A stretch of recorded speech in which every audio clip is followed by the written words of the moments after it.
Hello, everyone, and many thanks for joining this late stream by Moscow time. It is 19th of September, still for another hour. Now it's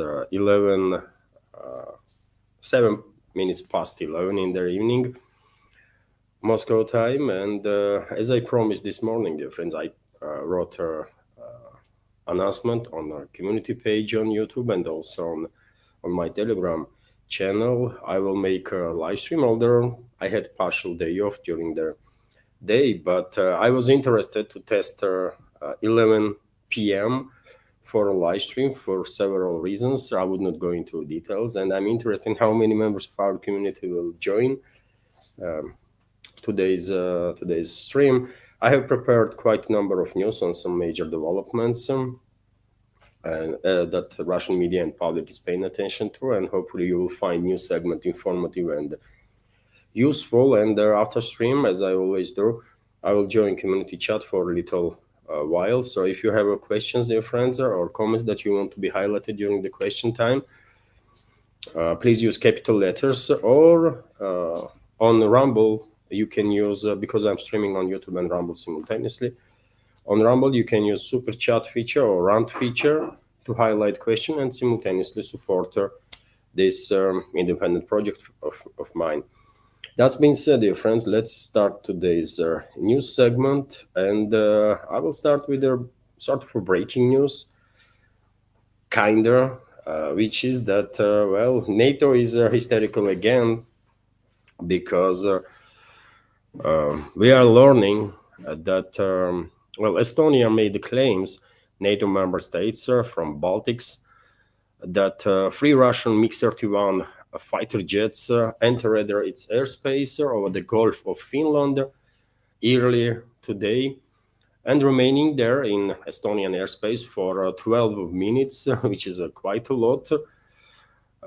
In some sense, Tallinn's foreign ministry summoned Russians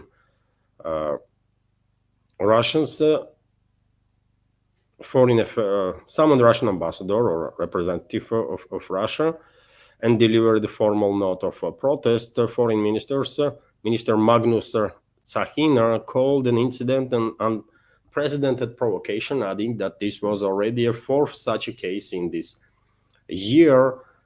On top of that, Estonia calls for Article 4 to be invoked of NATO. Okay, they may go ahead and invoke this Article 4. If they want, they might go ahead and invoke Article 5 too. Who gives a damn about it? I mean, Russia is locked and ready to eliminate her enemies, right, anywhere on this planet. But yet again, we should take these reports from NATO side with a pinch of salt, because after all sorts of provocations that we are witnessing from enemies of Russia, isn't it? And right now you can see on your screen allegedly pictures that was taken from NATO planes of these Russian fighter jets that allegedly crossed the Estonian airspace in the Gulf of Finland. And then reports were that 2 Russian jets made a low pass over the Petro-Baltic oil and the gas platform in the Baltic Sea. And you can see on your screen right now this map, and this red dot with approximate location of this platform at Baltics. Polish Border Service reported about this situation, and also claims are that this flyby violated the platform's safety zone. Okay, who cares, man? At this point, I really don't care. I don't think anybody here in Russia cares about any statements that coming from the West. And if Russian planes actually, enter the Estonian airspace and do some testing, let's say, you know what, good. Let our enemies know that one move left, one move right, out of control, and some action is going to be taken, right? And we don't scare of NATO Article 4, Article 5, NATO in general, and anything that related to that. right? So that's the topic, by the way. They're gonna be hysterical for another day or two, I guess, and then something else they will come up with some other story, right? Some flying saucer from Russia entered the airspace of one of these Chihuahua states or something like that. As I said, dear friends, it's a sort of a big deal. It looks like in the Western world, but here in Russia, I'm telling you, I was looking for some news on Russian media outlets, and literally nobody cared, even slightest. So that you have to really, really dig into search to find any article with any mentioning of Russian fighter jets flying over Estonia and that kind of stuff, right? Literally, no one really cares no more about this Baltic Chihuahuas, or NATO actually has to say. Everyone is kind of sick and tired of it. And dear friends, one might think that Russian planes entered Estonia from ground, but not. As I already mentioned, allegedly Russian planes were flying over the Gulf of Finland, and they fly over some islands there that belongs to Estonia. Maybe this actually happened, maybe not. But as I said, dear friends, we just simply don't care. Let's keep in check NATO. That's my take on the situation. Let's keep them all in check. Let's make them narrows, right? Because more narrows they are, more hysterical, more mistakes they're gonna make. That's my take. And if this situation actually happened, then maybe that's the calculus of Russian leadership also, to just maintain constant pressure and push enemies of Russia towards further and further, to go deeper and deeper into hysteria, right? Vzglyad newspaper, meanwhile, is reporting that, after all these talks about NATO launching Operation Eastern Sentinel or something, Finnish President Alexander Stubb actually announced that this operation of NATO is already in operational, has been launched. You can see on your screen right now this report. Let me give you some details. So Finnish President Alexander Stubb announced that the launch of NATO's Operation Eastern Sentinel on their alliance southern eastern flank. Reuters reports, according to Stubb, it will begin in Romania and Poland. As reported by TASS, their Finnish leader also commented on their threats posed by possible drone incursions into Finnish airspace. He said the country is prepared to counter such threats. Okay, let's see. Maybe some Russian drones will visit Finnish airspace in upcoming days. I mean, let's keep Finnish air defense systems in check too, right? Why not? Although I don't think anything can happen, by the way. At this point, we should understand NATO is enemy of Russia, right? NATO is openly, not officially maybe, but directly engaged in a war with Russia, and Russia will do whatever is necessary to keep enemy in check, right?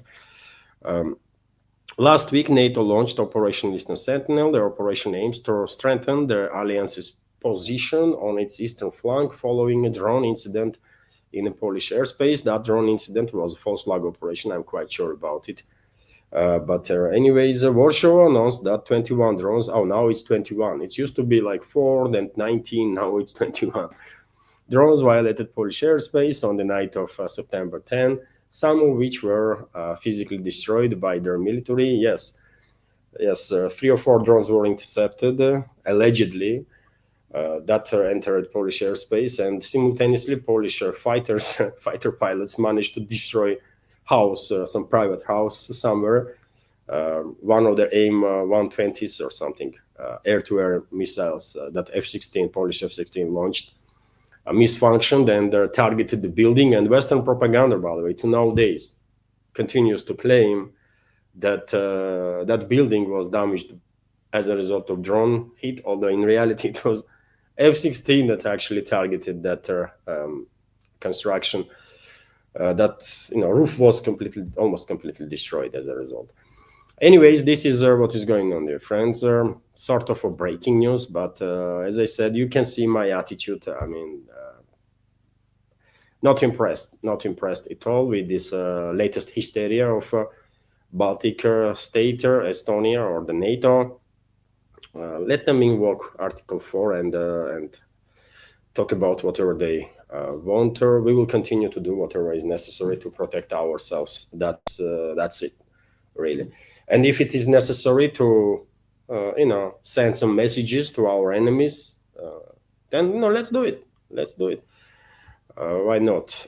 TASS news agency, meanwhile, is reporting that Russian armed forces liberated Muravka in a DPR and Novo-Ivanovka settlement in Zaporozhye region. Let me show you on the map, dear friends, these areas. So this is our Novo-Ivanovka settlement.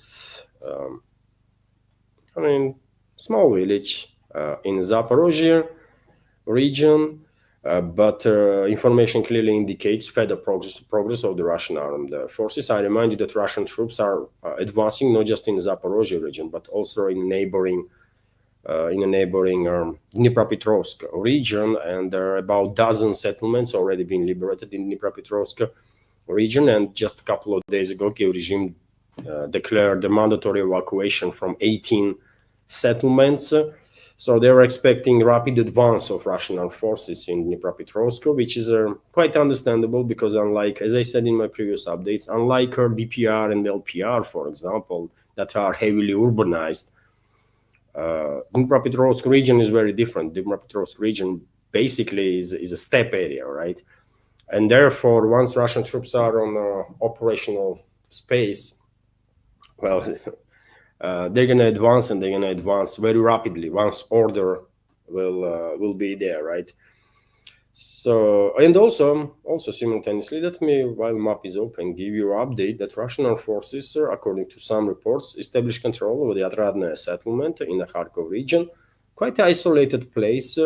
At this point, I did not even know that some battles were going on in this area, not far away from border with Russia, but this map and there are a number of other sources are reporting that, yes, Russian troops are advanced in this direction and established control over the Atradne settlement in the Kharkov region. Of course, main direction of Russian offensive operations are Kupiansk area, and Kupiansk itself is about 40-50%, if not more at this point, under complete Russian control. And of course, also on the northern part of Kharkov region, Russian troops continue creation of a buffer zone in Volchansk city direction and in the Liptsy direction. These two pockets here, it's actually Kharkov region, and there are parts of a buffer zone that already been created. But maybe soon Russian troops will activate operations in between Kupiansk and Volchansk to liberate all this pocket here. Possibility. Anyways, dear friends, let's continue with some other reports now, and lot of news to report. So I'll try to give you at least like headlines of them. So RIA Novosti also reported that last night, early hours of this morning, there was explosions in number of areas that temporarily controlled by Western-backed terrorist regime of Zelensky, including Kiev city itself. Russian armed forces were targeting military and logistical infrastructure of their enemy. Also, TASS news agency is reporting that during the previous 24 hours, Kiev regime formations lost about 1,400 military personnel. And overall, by the way, during the week, according to Russian Defense Ministry's update, Kiev regime lost more than 10,000 military personnel killed and wounded all along the front line. And that's just this week. And which is not yet finished, isn't it? 2 days still left, Saturday, Sunday. So this number, I guess, will further increase. Meanwhile, some of you, I'm quite sure, already know that there was yesterday, there was another stage of exchange of bodies of the killed military personnel that happened between the Russian side and the Kiev regime. Russian side transferred to Zelensky's regime bodies of 1,000 killed Ukrainian military personnel, and in return, Russian side received 24 bodies of the killed Russian military personnel. Difference is quite big, isn't it? bodies were given to enemy side, and 24 bodies of killed Russian heroes were returned to Russia. And their numbers are similar every time these kind of exchanges are happening, and we already have seen like 5-6 such episodes, isn't it? And overall, Russia in just last couple of months transferred to Kiev regime about 10,000 bodies of their killed military personnel of Kiev regime. So certain work and progress in terms of humanitarian field is still going on. Vzglyad newspaper is also reporting that President of the Russian Federation made interesting statements in regards to special military operation. He announced approximate number of Russian militaries that are engaged or involved in special military operation. Let me give you some details on that. So more than 700,000 Russian military personnel are stationed along the line of contact in the special operations zone in Ukraine. President Vladimir Putin stated during meeting with the parliamentary faction leaders. The head of their state emphasized the scale of their personnel involved, and noting that there are over 700,000 people on the line of combat. Earlier, the president press secretary Dmitry Peskov stated that Putin regularly emphasizes the importance of and shows special respect for the military personnel participating in special military operations. So this is quite important, 700,000 troops on line of contact. That means, even though I'm obviously, my judgment is based on information from open sources, and open sources not always have a full picture, obviously, for understandable reasons. Number of significant part of informations are just classified.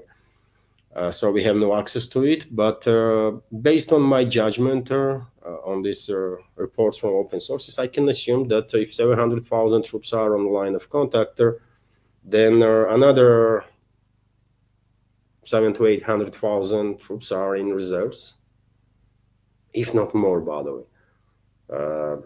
I don't know. That's my understanding of the situation.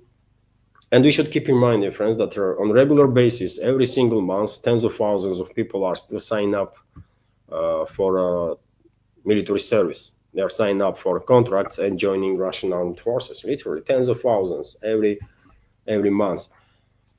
Also, Vzglyad newspaper is reporting that, according to media reports, Gerasimov's term of service was extended by 5 years. I reported a couple of days ago that Gerasimov is had their 70th birthday, right? And rumors began circulating that his service term was extended. We did not know much about it, and now Vzglyad newspaper and some other media outlets are reporting that indeed Gerasimov's service was extended for another 5 years, which clearly indicates that Russian president is okay with the work of Gerasimov and general staff in general. They are doing, I guess, president thinks they are doing good enough or very good job.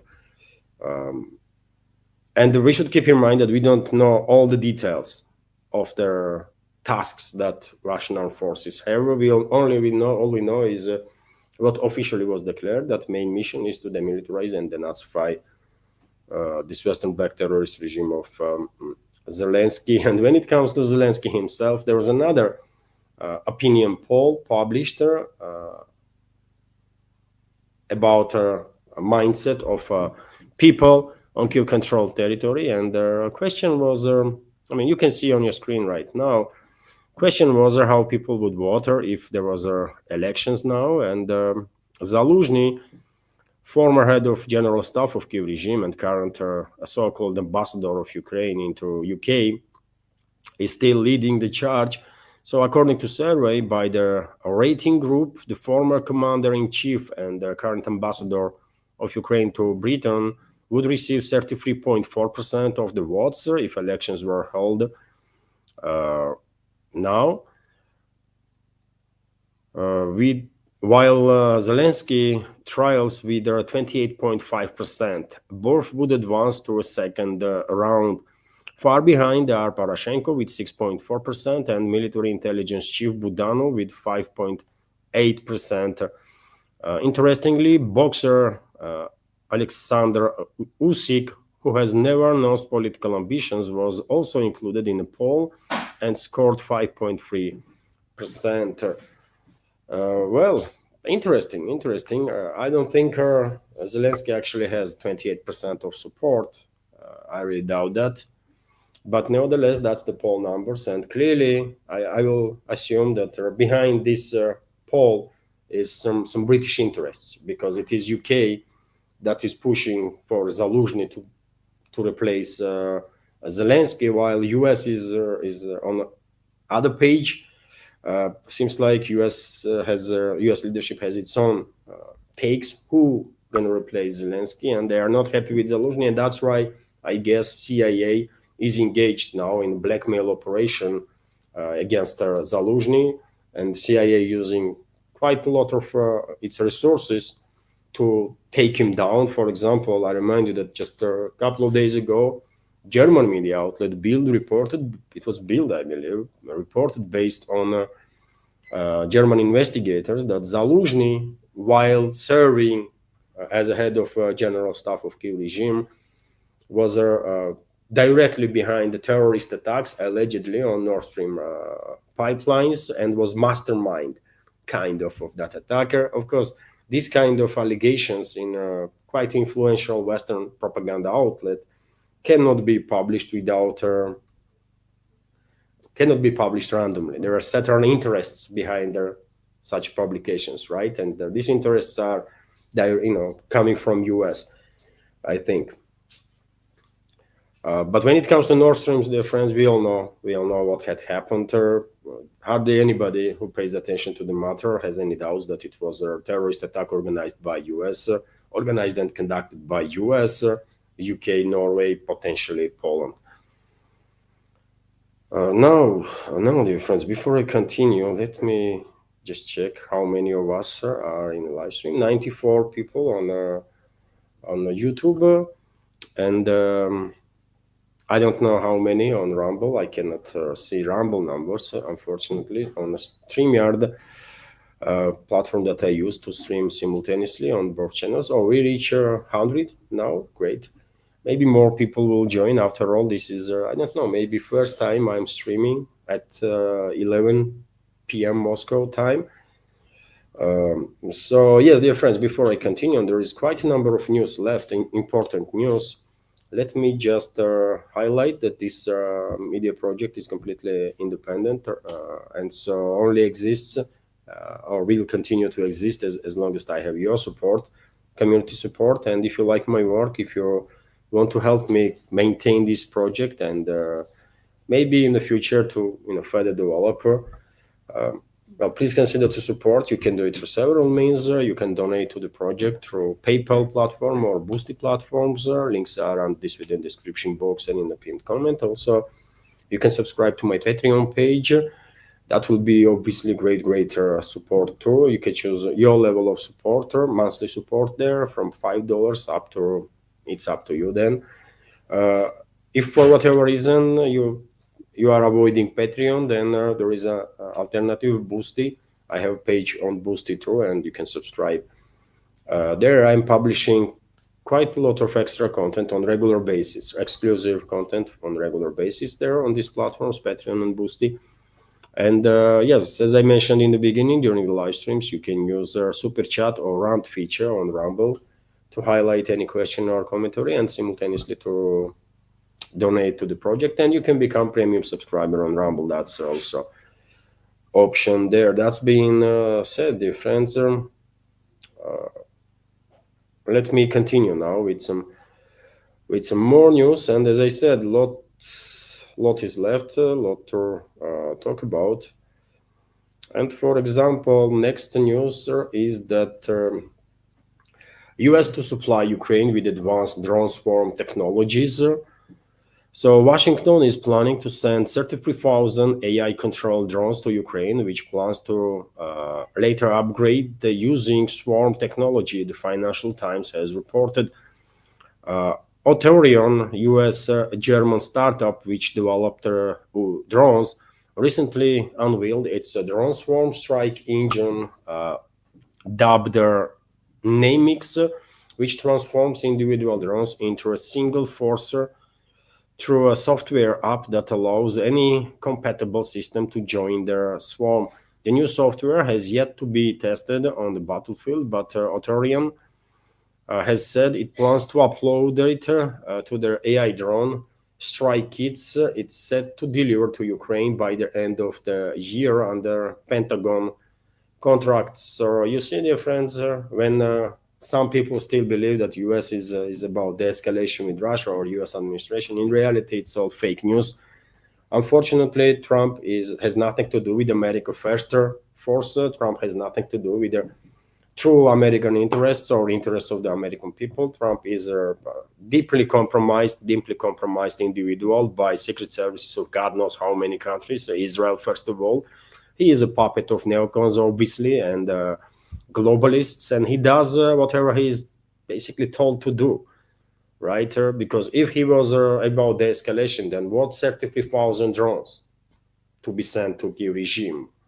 He loves to talk about like how big of a peacemaker he is. He ended all sorts of wars all over the universe, right? This freaking fake individual, scum of humanity, right? But in reality, we already have learned that he authorized over 3,000 cruise missiles, to be transferred to the regime, 3,000 plus, and thousands, tens of thousands of drones. And just a few days ago, he authorized a new military aid package worth $500 million, for example. So don't fail to this trap, by the way. Trump was never America First. Trump was never about peace. He's just a scum, right? Deeply compromised, deeply corrupt scum of humanity. That's all. It is shame on US that creature like Trump is a president there, actually. I mean, but anyways, also interesting report that Turkish Ministry of Defense denies reports of the return and release of S-400. The Russian S-400 anti-aircraft missile system supplied to Turkey remain in service with the Turkish army, and there has been no change in its position regarding them. This statement comes after speculations in the media that US did manage to basically force Turkey to get rid of S-400. Eventually they might, but we will see. I guess Greece and European allies are playing active role to pressure Washington, so that Washington on its behalf will continue to pressure Turkey, because we all understand Greece and Turkey, they are not in the best relationships ever, for sure, and because they don't want to rely on NATO weapons or US air defense systems that can be shut down by Washington at will. Both countries in different times brought Russian air defense systems that cannot be influenced by Pentagon, right, or Brussels or Washington. That's the reason behind why S-300 was and some other air defense systems was brought by Greece, and this is the reason why Turkey brought Russian S-400, just in case they will end up in a war with another NATO member state, in case of which NATO weapon systems, US-made or European-made weapon systems can be disabled from the distance, right? While Russian weapon systems will continue to operate. Anyways, let's continue with this report. Yesterday, I mentioned that the EU unveils plans to basically steal Russian frozen assets, 170 billion of it, 170 billion euro to be more precise. And I have said earlier, dear friends, that Moscow can have with what to retaliate. In Russian, according to calculations of some media outlets, there is about 300 plus billion investments from the West that can be nationalized if US and Europe will go ahead and formalize stealing of the frozen Russian assets. Nevertheless, I think it is also important to notice that Lavrov, foreign minister of the Russian Federation, clearly stated, make it very clear once again that there is no place for EU in Ukraine talks. And the reason is that EU is a tremendously destructive force and is about further escalation, not about de-escalation, which is true. Although what makes me kind of be disappointed is that Russian politicians still continue to maintain polite attitude towards Trump, towards Trump's administration, which is at this point, I mean, I can understand politicians are politicians, diplomats are diplomats. They use certain language, certain attitude, due to their professionalism, right? But same time, we should keep in mind that people are, well, here in Russia, by the way, are watching and listening to the statements that Russian officials are making that, well, European elites are all about escalation, and Trump and his administration are kind of about the escalation, which is not true. I don't understand why Russian politicians still pushing this false narrative. I mean, maybe they were mistaken initially, right? Maybe they were hopeful that, well, especially after Anchorage summit, we're gonna see some movements, actual movements towards the escalation. But come on, man, it's quite a long time since that Anchorage has passed, right? And we have seen what Trump did after that. Authorization of transfer of thousands of cruise missiles to key regime, which means that it's U.S. militaries actually that will be engaged in launches of these missiles, right? As this case with every long-range weapon system in there that is being used against Russia. Also, I just read to you, isn't it, news that some 33,000 drones have to be tested, by the way, and new programs, AI programs on battlefield against Russia. I mean, is this a friendly move or move towards the escalation? Nothing to be said about military aid package that was authorized literally a couple of days ago by Trump to send to Ukraine for $500 million. So I think maybe it is time really for Moscow to change the tune and no longer paint the picture as if, European so-called elites are all about war and destruction and escalation, and the U.S. administration is kind of different. No, they are not different, man. They are not freaking different. And we have just too many indicators and factual evidences of that. So, I do have issues with this, man, with this when there is no longer any objective reason to continue be this polite or diplomatic towards the certain regime, in this particular case, regime in US. If anybody has any hopes that, maybe America First forces will manage to influence Trump and their administration and the and policies of the US and move that country away from this proxy war that West is waging against Russia. Okay, I had such hopes too. I was cautiously optimistic that maybe this will happen and Trump's administration will actually de-escalate. But come on, man. 1 week, 2 weeks, 3 weeks, 4 weeks. I mean, 8 freaking months has passed, isn't it? Or 7 since the inauguration. It's 9th month now. It was in January, isn't it? Inauguration. And if some people still believe that Trump is about the escalation, then I don't even know what to say about it, man. It's just, Anyways, RT is also reporting that Moscow rules out visa restrictions for EU citizens. So Moscow has no plans to restrict visas to EU citizens. Information in case some members of our community from Europe were planning to travel to Russia, and because recently news broke that EU is considering to shut down border for Russians in general. Maybe they were worrying that Russia would do the same and their European tourists would not be allowed into Russia, but no, it's not going to happen.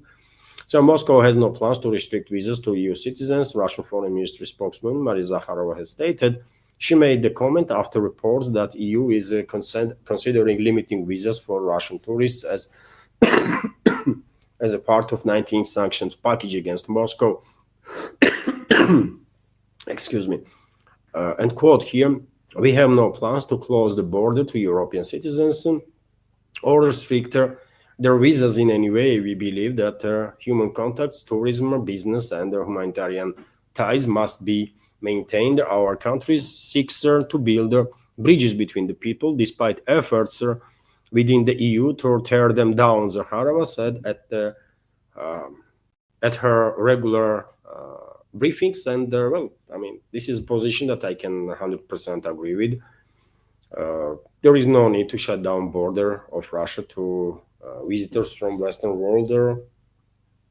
Opposite has to be done. You know, maybe we should advertise a little more travel to Russia, or maybe even migration to Russia, because Russia needs more people, right?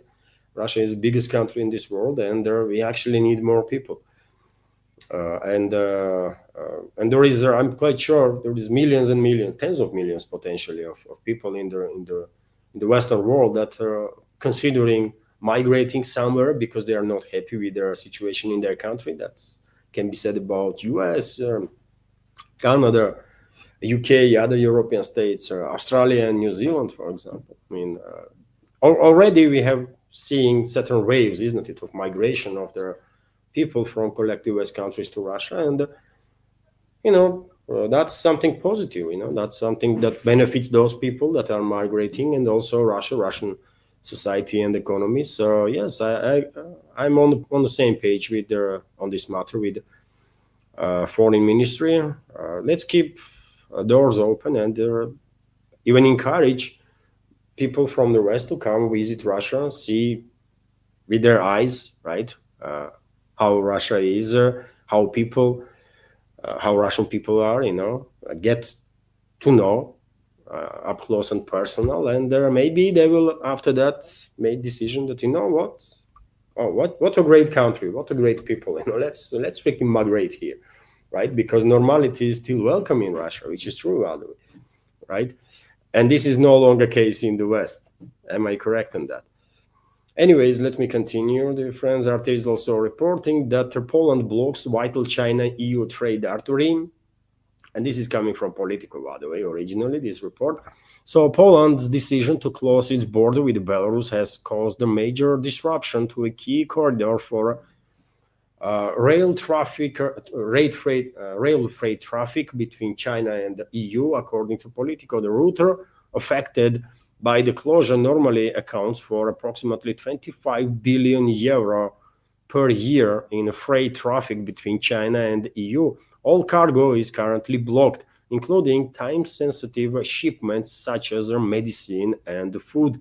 Warsaw has claimed the closure is related to Russian-Belarusian Zapad 2025 exercises held in neighboring Belarus on September 12 to 16th.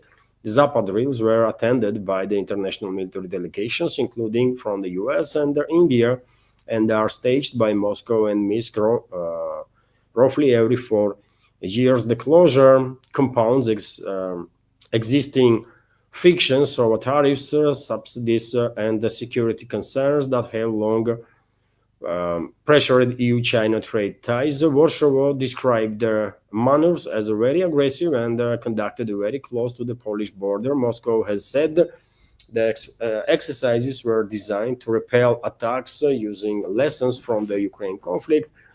Okay, we all know this. Come on, RT, give me some substance actually about this rail stuff.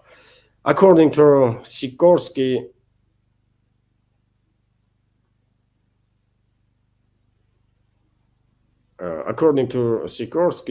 foreign minister of Poland,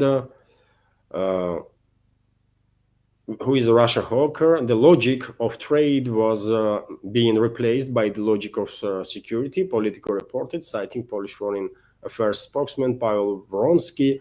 China, according to Warsaw, made no direct demands to reopen the border, and reports are, by the way, that Poland continues to keep borders shut, even though Zapad 2025 has ended, and this might be part of this might be in compliance to demands from the Washington towards the EU countries to basically destroy trade relationships with China, and Poland probably sabotaging continental Europe on behalf of Washington and London. That could be true. And well, you think what China gonna do? If anybody in the West thinks that, well, while blocking borders they're gonna harm Russia, they're gonna harm China, no, man. China is diverting its cargoes, its goods from rail network to northern sea route. So it will benefit Russia, actually. It will benefit Russia, by the way. Traffic on the northern sea route will further increase. So, I mean, I'm telling you, everything that these Westerners do, man, Western so-called elites, is, I mean, strangely, but in certain ways are benefiting Russia, and they're harming tremendously Western world itself. You know, they come up with these 20,000+ sanctions, and of course, it was not nice, right? I would not say that the Russian economy did not really suffer in any way, shape, or form due to these 20 to 30,000 sanctions. But as I said, strangely, by the way, these sanctions actually benefited Russia too, because investments, Russian, earlier there was outflow of money from Russia, isn't it? Mainly towards the West. Now this outflow has been cut, right? And Russian oligarchs, businessmen, rich people, I mean, what they're gonna do with their money? They are investing. They are investing big time inside the Russia, right? They are diversifying their businesses. They are searching for other markets, which is also positive development. At the same time, they increase tremendously domestic investments, right? And I mean, it will benefit even in the short run, and definitely in the long run, it will benefit big time Russian society, Russian Federation, right? While Europe will lose and West will lose, right? Influx of this volume of money, and at the same time opportunities to reestablish themselves on the Russian markets when sometime in the future relationships will normalize, because yet again the Russian economy is kind of booming, by the way. It's overheating still, right? And more and more Russian companies are domestifying production of stuff, goods and services, right? And when day comes that Western companies would have opportunity to come back, you know, and they will come and they will find out that, wow, man, you know, there is no share left for us. We have to fight now for a market. Anyways, dear friends, let me continue with some more news. And as you know, Trump was in UK on a state visitor, and he made quite a number of statements there. For example, he once again called the Europeans to sanction China, to sanction all the other countries that are trading with Russia. Let me give you some short videos that will be better, I guess. So, as an example, or tariffs, or whatever you want to call it, if they did that on China, I think the war would maybe end, because China is by far the biggest purchaser of oil from Russia. And I think they have other powers over Russia, too. I'm speaking with President Xi, as you know, on Friday, having to do with TicTok and also trade, and we're very close to deals on all of it. And my relationship with China is very good. You know, we have a trade deal with them. We had a very good meeting the other day. And it sounds like they've approved TicTok, and TicTok is a tremendous amount of money for the United States, so that was nice. But we'll see how that all works. But if Europe did something with respect to China, I think China would probably maybe force an end to the war. Is there any openness to that? Did Starmer say they would consider that? Well, I would have done something too. But again, you can't have Europe buying oil from Russia and then have me getting upset with China because they're buying oil from Russia. So he's pressurizing again European elites to further destroy relationships with China, India, all the other countries, by the way. And I can understand why Trump is doing this. Whatever forces are behind Trump, And we all understand Trump is a freaking puppet, isn't it? He decides nothing. And whatever forces are behind Trump, probably they are focused on reindustrialization of the US. And one way to accelerate this process is to destroy Europe, right? To destroy Western world, Western countries, and force businesses there to migrate into US. And I mean, Washington is quite successful in that. They destroyed the gas pipelines, Nord Stream pipelines, and destroy relationships, basically force Europeans to destroy relationships with Russia. We should keep in mind that US is the main force in this proxy war against Russia. Not, and used to be at least, right? And who benefited from this war? It's US that benefiting from this war tremendously. Europe is losing, and you're losing big time, isn't it? So they want now next stage. They managed, US elites did manage to destroy relationships between European states and Russia. So that's one stage. The next is to destroy relationships between Europe and the global South. And Trump is clearly openly pushing for that, right?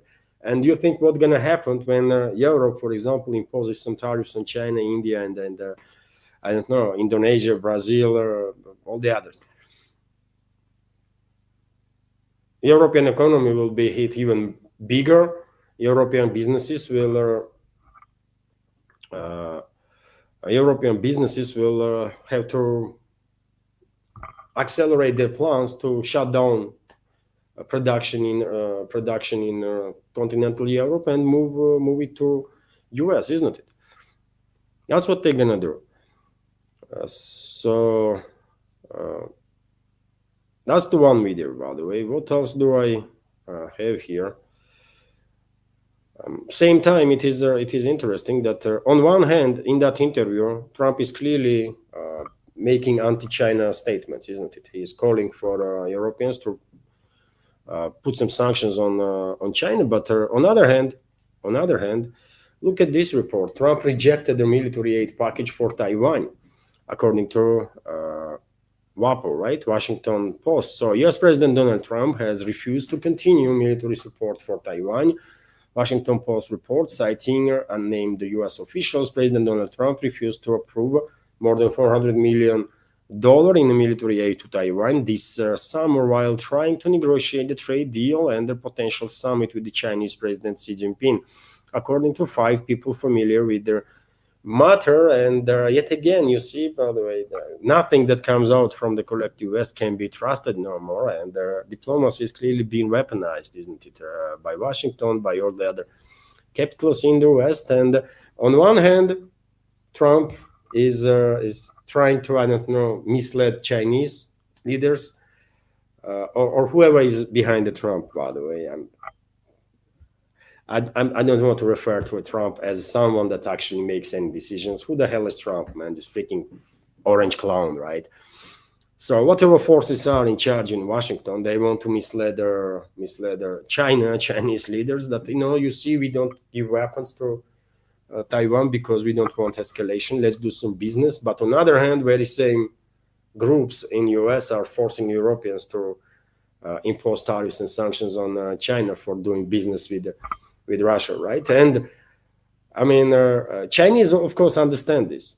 Of course, Chinese side understands this freaking games that Washington is engaged in. No doubts about that. But I guess they are preferring not to escalate because China needs more time. Simply speaking, China needs more time, another decade or two of peace. And China will be in a position when US when they will just completely ignore US, right? They will outmatch US in every possible way in next 2 decades. And at that point, Beijing will just literally have no care about what Washington has to say ever, right?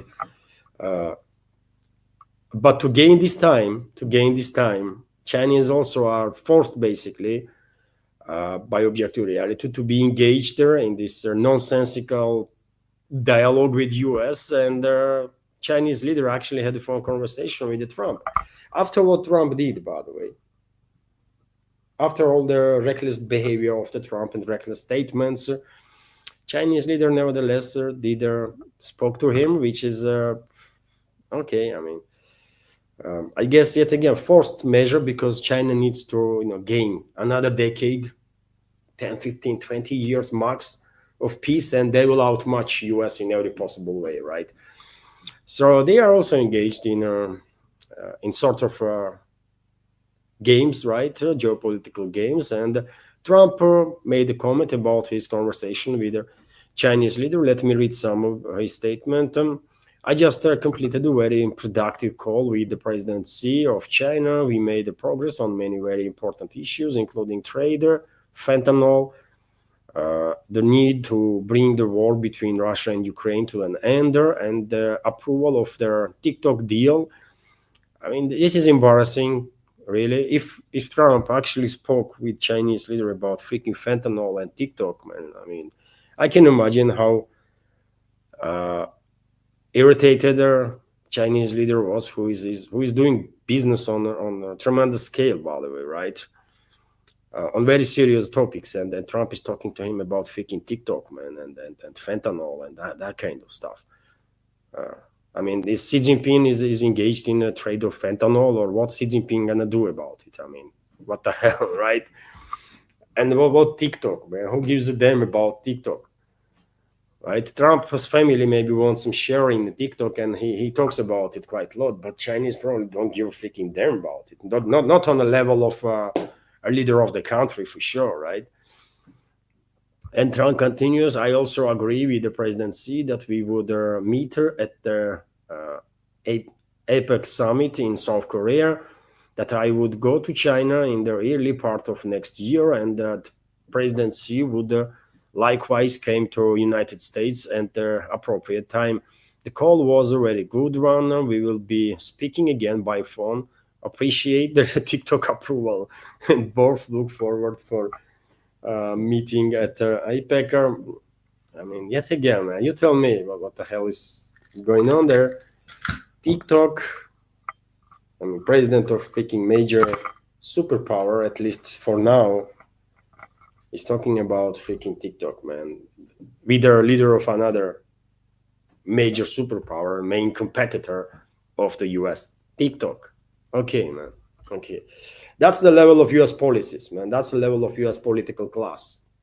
Total degenerates, right? Absolute degenerates, man. Level of TikTok and some other apps, if they're going to discuss it, is a level of assistant of the assistant of the assistant of the some of the Trump's assistants, right? This is not the level of president to talk about. But anyways, as I said, most likely Trump's family has some interests. They want some shares. They are tremendously corrupt, isn't it? And every day new rumors are beginning to circulate that Trump's family is using Trump's position to take some shares in this business, in that business, and their cryptocurrencies and some other crazy stuff. It's a final stage of decline of empire, what is happening. Now US elites are just literally robbing everything and everybody, and they don't even try much to hide it, right? But then, when it comes to China-US relationships, by the way,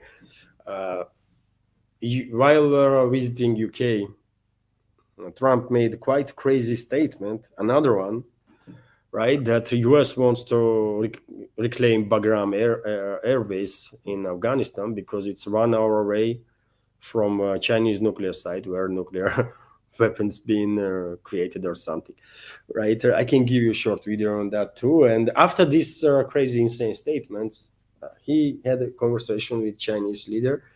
And of course, Chinese leader was briefed about this nonsense. Chinese foreign ministry already made a statement that this is inappropriate, right, to talk this way, and it's Afghanistani peoples who have to decide what to do when and how with anything, right?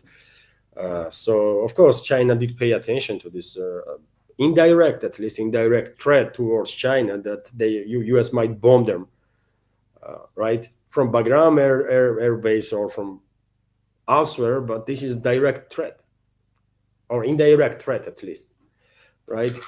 But let me give you video itself, and you share your take, what you think on that. So that's the we were going to keep Bagram, the big air base, one of the biggest air bases in the world. We gave it to them for nothing. We're trying to get it back, by the way. Okay, that could be a little breaking news. We're trying to get it back because they need things from us. We want that base back. But one of the reasons we want the base is, as you know, it's an hour away from where China makes its nuclear weapons. So a lot of things are happening, but it's insane, man. It's just freaking insane. How this world gonna survive these degenerates being in a position of power, man?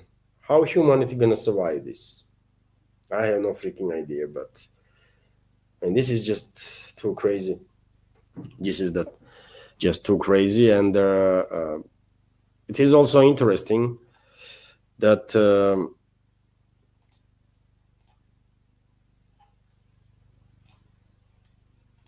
Afghanis, by the way, reacted and the Taliban rejected the Trump's call to retake Bagram air base. How are they gonna do it? I mean, according to some media reports, Washington is actually engaged in talks with the Taliban to have access to Bagram air base. But one should keep in mind that Taliban, if Taliban is seeking some good friendly relationships with anybody, especially in the region, then first two countries that come to mind there is, of course, Russia and China, right? Countries that actually can provide Afghanistan with certain assistance, right? And Russia already recognized leadership of Taliban as a legit leadership there, right? De facto, it's recognized, and Taliban is no longer designated in Russia as a terrorist organization, I believe, or extremist organization. So relationships are definitely improving, and you think either Moscow or Beijing not gonna use their potential influence in Afghanistan to block any possible U.S. Emergence of U.S. military bases in this country, in Bagram or elsewhere. It's a wet dream. I think it's a wet dream of U.S. political elites that they're gonna get closer to China and they're gonna retake control over the Bagram. No, it's not happening. Also interesting news: while U.S. is pressing everybody to cut ties with Russia, we have this report, another one, that India refiners intend to continue purchasing Russian crude to meet a rising fuel demand, even as New Delhi restarts trade talks with the US for a bilateral deal. Bloomberg reported on Thursday India's imports of Russian oil are likely to remain strong for November and December deliveries, although volumes may fall shorter of recent highs, the media outlet said, citing people familiar with their procurement plans. Deliveries of Russian crude to India rose by 5.6% in August to 1.6 million barrels per day, according to data from analytics firm Kepler. So, okay, great news there. India continues to do business with Russia. And by the way, I said many times before, all these talks in the West, all this propaganda that if somehow West will cut Russian oil exports, then the Russian economy going to collapse and they're going to force Moscow to accept Western ultimatums and stuff. This is all trash talk, isn't it, on part of Western elites? Because I have shared their actual factual database, right, in previous updates, which shows that, for example, in first half of this year, income of Russia, federal budget, for example, from oil and gas industries was, you guessed how many percent?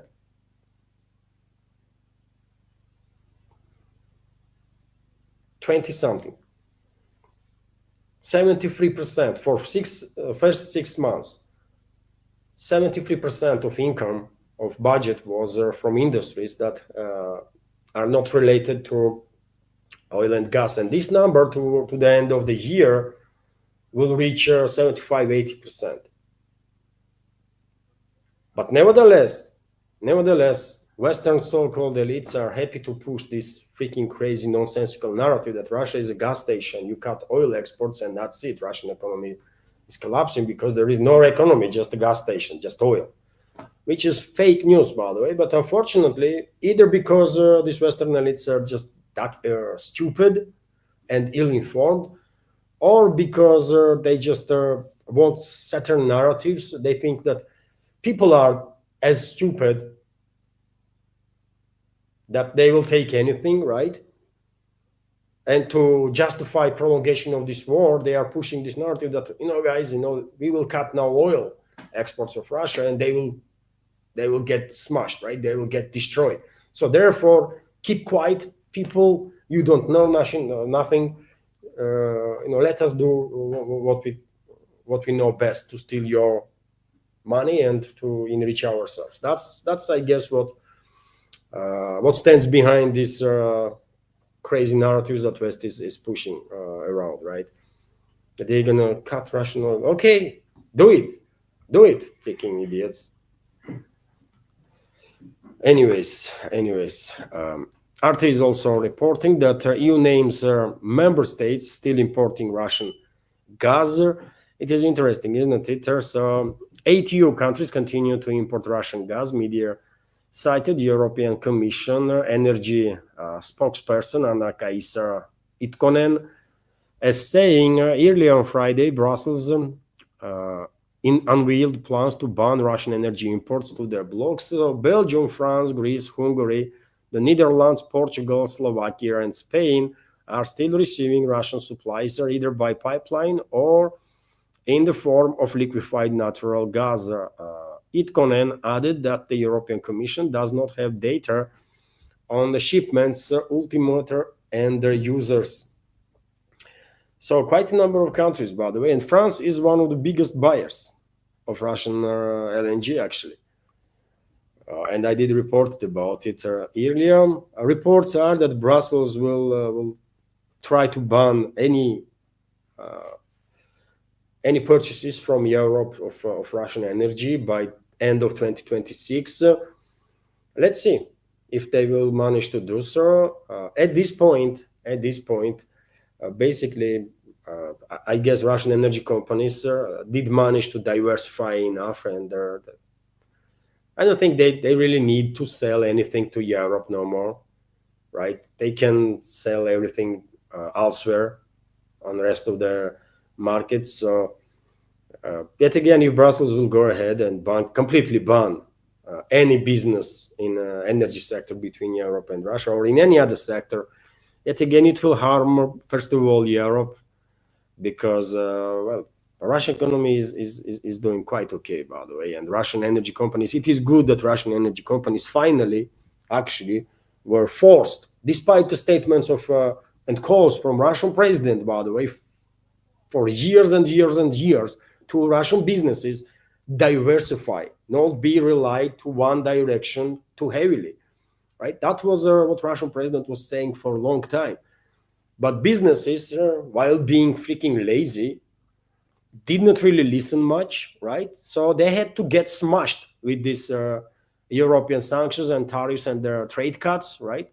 And now, well, they are realizing, we should diversify earlier, but at least now objective reality forced them to diversify, right? And they do. And so some people in the West might think, well, how come that Russian president said something and businesses didn't listen? Well, it's a Western freaking another false narrative that Russian president is an absolute tyrant and dictator and he's running everything, right? It's not the case, by the way. Russian president, yes, presidential institution is strong here in Russia. Russia is a presidential republic, right? But nevertheless, Putin is not a dictator. Everything he does or has to be in a framework of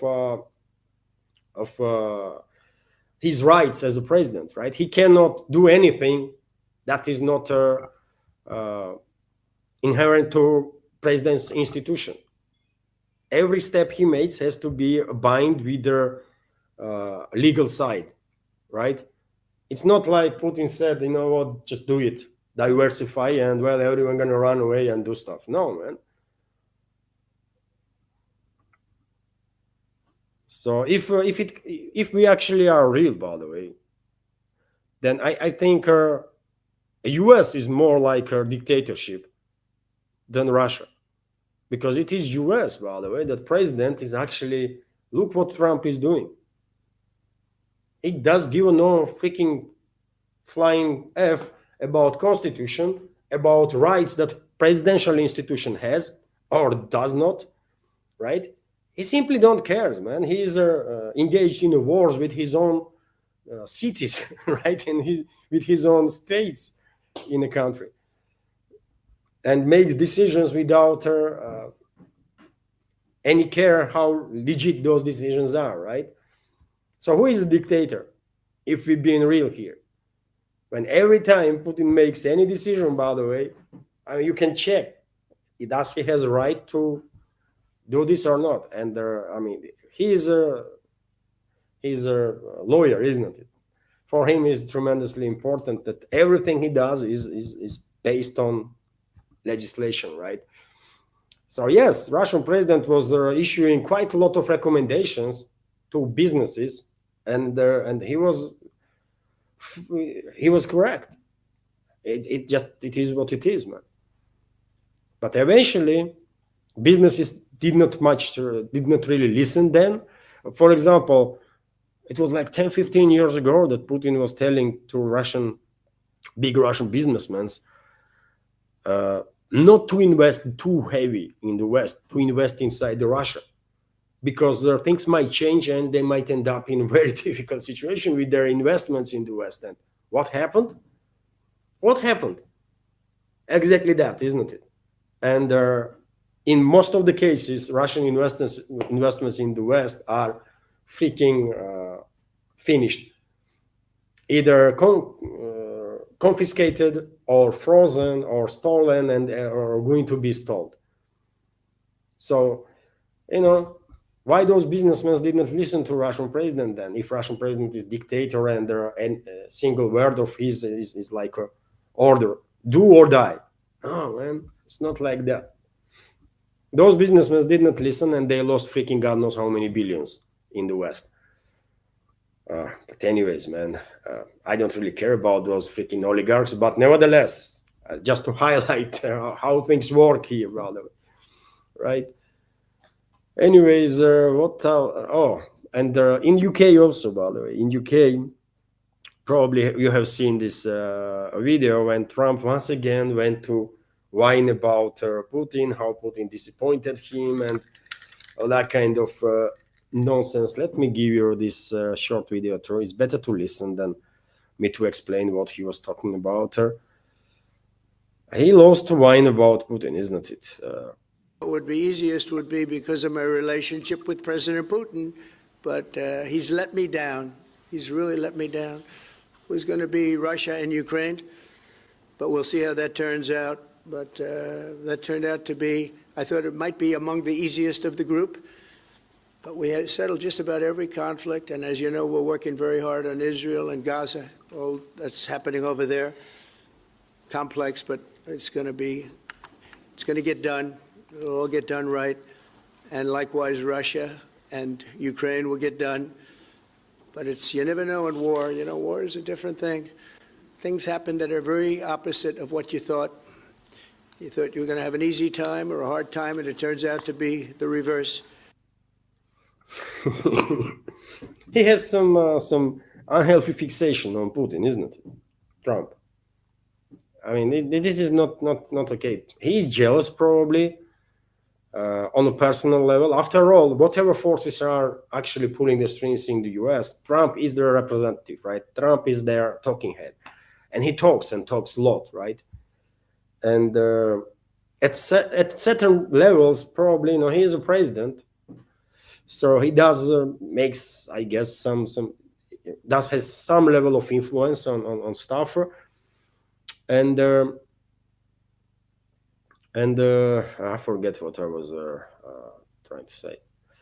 But yes, anyways, he's probably are jealous about it, of Putin, because Putin is successful, well respected. Everybody thinks Putin is one of the last heavyweights on a geopolitical scale, right? And probably Trump wants to be seen like Putin, as a strong leader, successful leader, right? But he's just different, man. Trump is a showman. World knows him as a showman, right? He has different background. He never gonna be in the same league as Putin, because Putin has different background. But anyways, you see, once again, he uses any opportunity to whine about how Putin disappointed him, and this is not healthy, man. Something is wrong with him, right?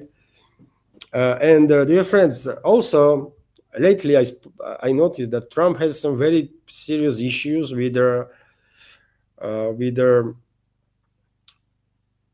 mean, he has also unhealthy fixation on this Nobel Peace Prize, isn't it? And he loves to prize himself and talk about how many wars he ended and stuff like that. But what is funny, sort of, is that he cannot even freaking remember talking points that he is coming up for, and someone have to teach him how to pronounce Azerbaijan name of their country, and someone have to tell him that Azerbaijan was never in a war with Albania, right?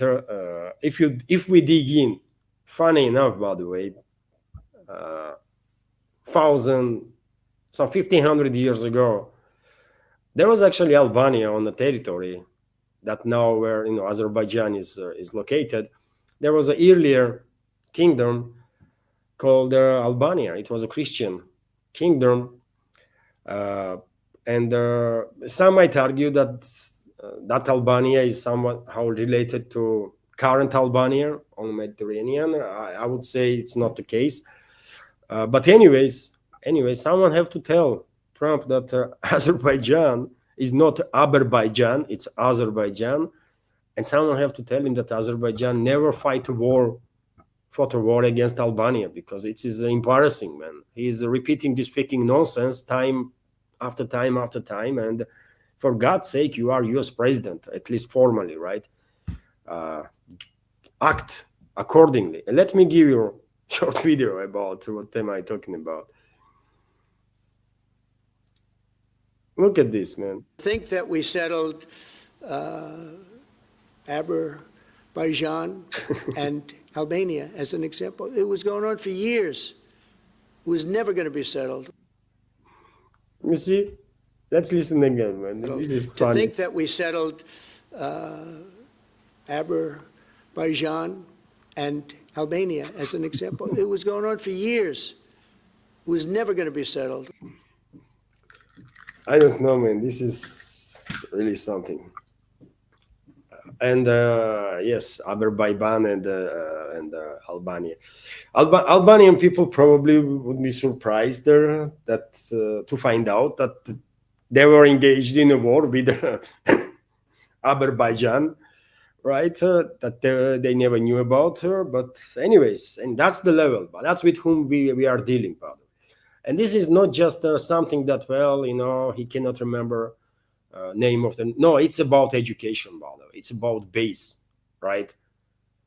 If you are talking about war, if you are talking about that you resolve the conflict, then for God's sake, at least study the geography of the area, right? And learn something. I mean, at least little bit about the countries that you are talking about. There is no freaking Azerbaijan. There is Azerbaijan, which had a military conflict with Armenia, right? In the Southern Caucasus region, both are former Soviet republics. I mean, Trump can learn some basis, isn't it? If he learns, then he would not make these crazy mistakes that Azerbaijan fought a war with Albania and he resolved this. He looks like freaking moron, man. Clown. He extremely poorly educated, extremely poorly educated, by the way, and that's what I want to point it out. Sometimes, you might forget something, but when you know stuff, right? And you might remember after time, and you might go into details even of that stuff because you actually learned this sometime in the past. But things happen, you might forget at one point, right? But when you don't know nothing, then you cannot forget nothing because you just freaking don't know, and every time you spoke about subject, you're gonna make mistakes like Trump does, over and over and over again, on many topics, including this one, Azerbaijan, man. Holy moly. Anyways, dear friends, what else do I have bookmarked here? Well, despite all the provocative statements from Trump, all the provocative actions of the Washington against Russia, Lavrov announced additional contacts between Russian Federation and the United States in regards to Ukraine. So Russia and the United States plan to hold their additional contacts on the Ukrainian issue, Russian Foreign Minister Sergei Lavrov stated. And by the way, we have reports that soon Lavrov might have a meeting with Marco Rubio on the sidelines of UN General Assembly that's going to start like in a few days' time, isn't it? Just now. So Lavrov met Rubio on the sidelines of UN General Assembly. Russian UN representative Nebezhny reported they will discuss a full range of issues, bilateral and multilateral. No agenda is prepared yet, but the meeting is being planned. The meeting is expected next weekend during Lavrov's trip to UN. And they're okay, by the way. I mean, diplomats should talk, of course. Diplomats should meet each other. I have no issue with that. But what kind of irritates me, and I guess many other people, is that this attitude, excuse me, that some Russian high-ranking officials are still demonstrating that it's only European elites that are hostile towards Russia and are destructive and want prolongation of this war. But, well, Trump's administration is somehow different. Well, it's not true, man. It's just not true, simply not true, right? So why these officials here in Russia still continue to repeat this nonsense, right? That somehow Trump's administration less hostile towards Russia than European regimes. Was it Trump that authorized just a few days ago new military aid package for Kyiv regime worth $500 million? It was a Trump's administration, right? Am I correct? It's a Trump's administration, isn't it, that authorized transfer of thousands of cruise missiles to Kyiv regime, right? Am I correct? Even Biden's administration did not went that far to send thousands of cruise missiles. Trump did. Nothing to be said about all the other hostile steps that U.S. takes against Russia. So that makes me question my understanding of the situation, and that makes me question many things, right? When some Russian officials still continue to pursue this line that somehow Trump's administration is different. No, they are not different, man. They are enemies and should be treated as such. And people are listening, for God's sake, and people being misled here in Russia. First of all, I don't care about U.S. Elites and their narratives, but when people are reading in the newspapers, they begin believing that, well, Trump may not be as hostile, and then one day when we will see next phase of escalation, all those people gonna get began asking questions. Yeah, but I mean, foreign minister, was not you that was saying that Trump is more about the escalation? So what happened? You were lying to us, or you were misled by American side? And if so, then if you're that easily misled, then maybe you are not necessarily on the position that you should be on. Because how many times you're gonna get misled? once, twice, like 5 times. Where is there some red line? That after so many mistakes, I mean, any further mistakes will get you off the job. Accountability. Where is the accountability, for God's sake? Where is the accountability for Minsk 1, Minsk 2? Who paid the price? Who was fired for Minsk 1 and Minsk 2 when we were lied about, right? So when Minsk 1 happened and they lied to us, then Minsk 2, they lied to us. So did anybody was fired for being this naive and unprofessional to trust Western elites? It's a legit question. No one was fired, as far as I can tell. And there are already saying people now are pushing this freaking nonsense that somehow Trump's administration is a friendly, almost, right? Or at least not hostile in the same way that Europeans are, which is crazy, man, crazy, sickening. Anyways, once again, the US was the only member of the UN Security Council to veto a resolution demanding immediate ceasefire in Gaza. Why would anybody think otherwise? US is absolutely compliant in all the crimes that Israel is committing against humanity. Also, Russia's FSB seized a large cargo of cocaine from Latin America.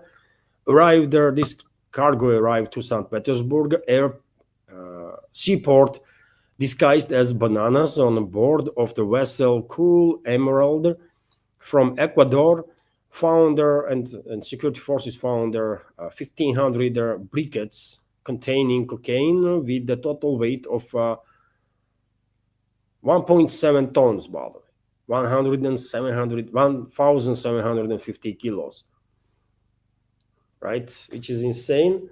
But yes, good that Russian security services,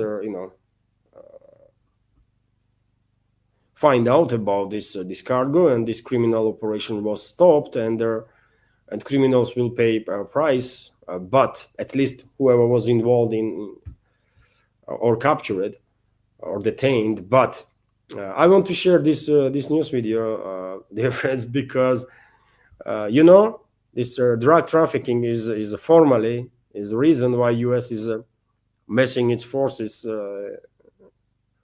off coast of Venezuela, isn't it? And is about to go for a war there. Should Russia go for a war on Ecuador because of this freaking shipment of cocaine? No, isn't it? Answer is no. Just because certain country is being used as by criminal gangs does not mean that you're going to go and start a war against the country, isn't it? Which once again highlights that all these talks about drug trafficking and Venezuela and stuff is just yet another false narrative generated by the West. I mean, there is always false narratives, by the way. Western elites are never honest. They are lying constantly, lie, and eventually they themselves believing in their own lies, and this circle is never stopped, right? They are circling their own lies. When it comes to Venezuela, by the way, there is a report that this country is set to finalize strategic partnership with Russia. The National Assembly approved the cooperation agreement in a first reading, says Parliament Speaker Judge George Rodriguez, which which is interesting. I wonder what is the details of strategic partnership agreement between Russia and Venezuela, if there is some military assistance, some topic about military cooperation. Might be.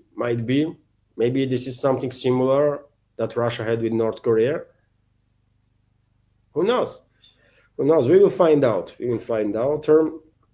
Soon. But as I said, Venezuela is in grave danger because I don't think US will stop, if not force, to rethink its attitude towards Venezuela. At this point, I think there is still high risk that US will go ahead with a decapitation strike on Venezuela and regime change operation, but we'll see. Also, reports are different that Trump floats idea of pulling licenses if networks are against him after Jimmy Kimmel suspended. Yet again, if anything, if U.S. so-called media outlets have to lose licenses, not because they are against Trump or against their other politician, but because they are dividing society, they are promoting hate. That's the reason I think that is legit gives legitimacy to question their professionalism and to revoke their licenses. Because in my personal opinion, U.S.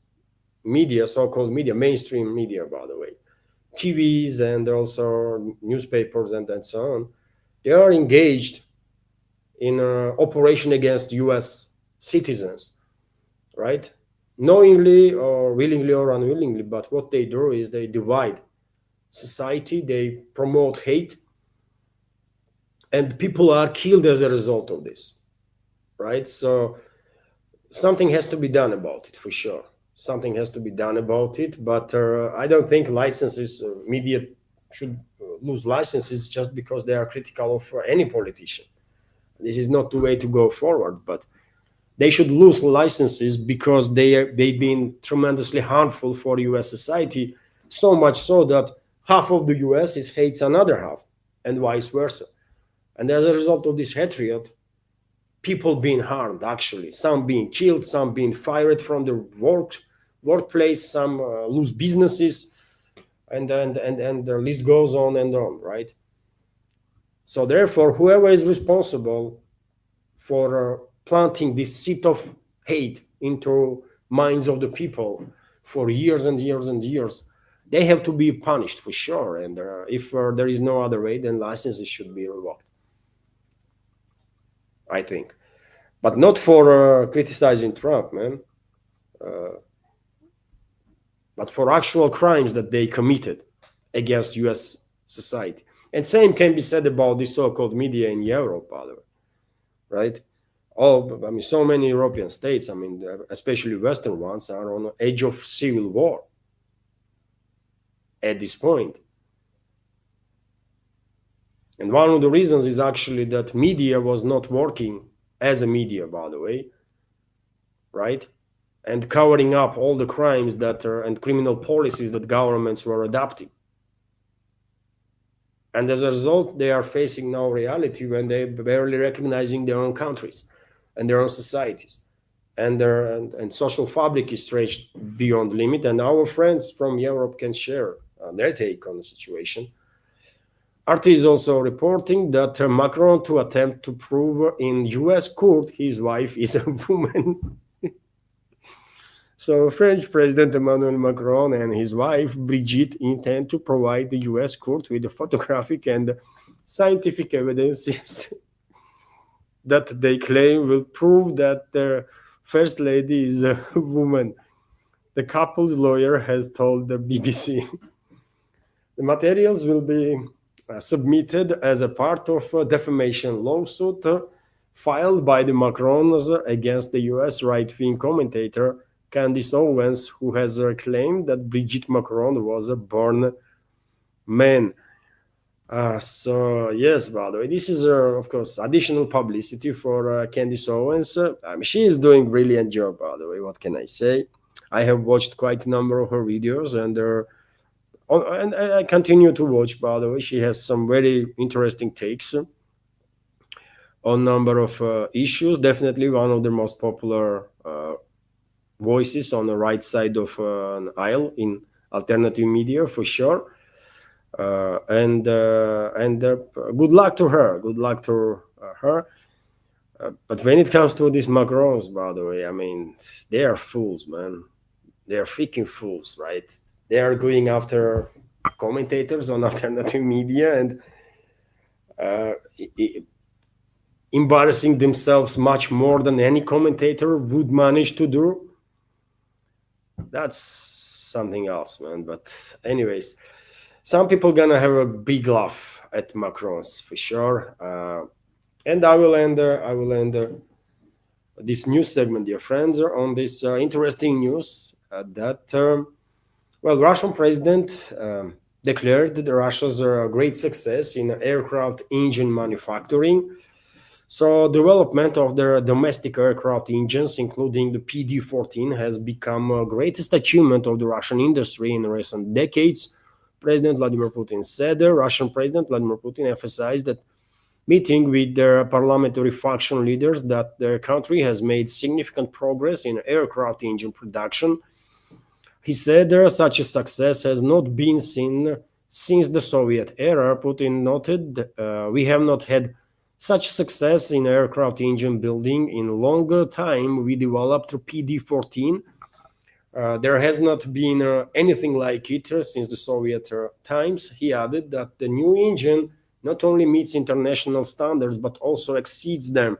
The head of the state recalled the development of domestically produced PD-35 and their PD-26 engines, which are designed for wide body and long-haul aircraft. Putin expressed hope that serial production of new engines will begin in Russia within the next year to year end, allowing Russian aviation to fully transition to domestically produced aircrafts. And this is truly big deal, by the way. At this point, there's only a few countries in this world that can build their aircraft engines, including for civilian aviation. This is tremendously difficult stuff to do. Definitely high level of engineering, top level of engineering. And I wanted to share this news because, yes, Russia is among these very few countries in this world that are capable of developing next generation of engines. Very advanced engines. And of course, this is good news for Russian aerospace industry too, because Russian planes Russian planes that are now completely domestically built on domestic technologies and details and everything.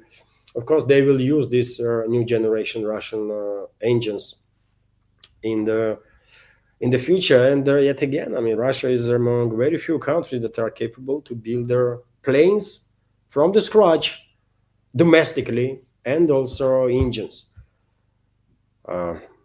Tell me another countries that are capable of that. No, US is one, of course. Okay. UK has, of course, a great tradition of building good engines, aircraft engines. Rolls-Royce does a great job in that, but UK cannot build the planes, right?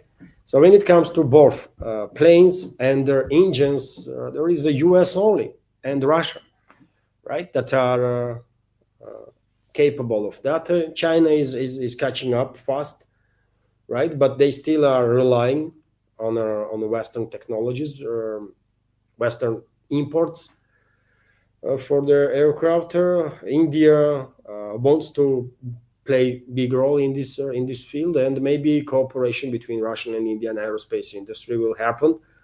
Big cooperation, and both countries will benefit of that. But right now, it's US and Russia basically that are capable of building any type of civilian aircraft, including wide fuselage aircraft that are capable of intercontinental flights and the engines for them, right? I remind you that Airbus is not one country's product. So Airbus is not counts because it's multiple European countries that are building Airbus. None of them each separately is capable of building Airbus planes. None of them. And that's about it for now for this news segment, dear friends. Periodically, I was monitoring how many members of community joined their stream. This was a surprise, kind of, this timing, 11 in the evening. But I don't know. Maybe in the future I will make more streams in the evening, and pre-recorded videos will be published during the first half of a day or something like that. This will allow me to reach, I guess, more members of our community. because we are from all over the world, isn't it? From all over the world, and right now it is a daytime, I guess, or time when people are woke in the US, Canada. In Europe, it's still evening, right? It's about 8, 9 o'clock in the evening, 10. Here in Russia is 1 o'clock almost of already 20th of September. And I guess it's early morning in Far East, in New Zealand, Australia, China, Russian Far East, Japan. It's probably early morning. So yes, anyways, dear friends, there was a donation through Boosty during this stream. So let me highlight donation now. And then I will join community chat for a little while. So there was a donation on a Boosty from Alexander G. Thank you very much, Alexander G, for your $10 donation, 803 rubles. And comment is, I support this. Thank you very much. Thank you very much, Alexander.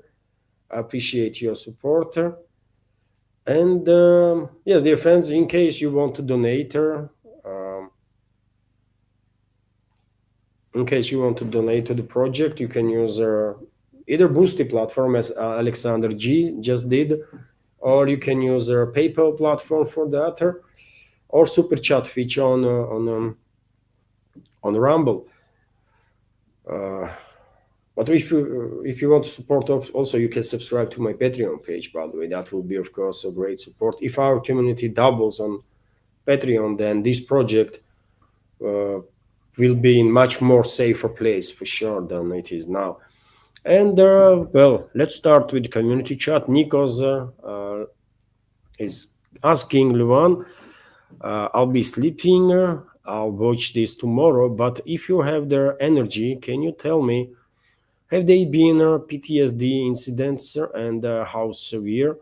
Can Russia's health system deal with this? A YouTuber resident of Moscow has pointed this out. Of course, PTSD is going to be issue. Nikos, if anybody says otherwise, that person would not be honest.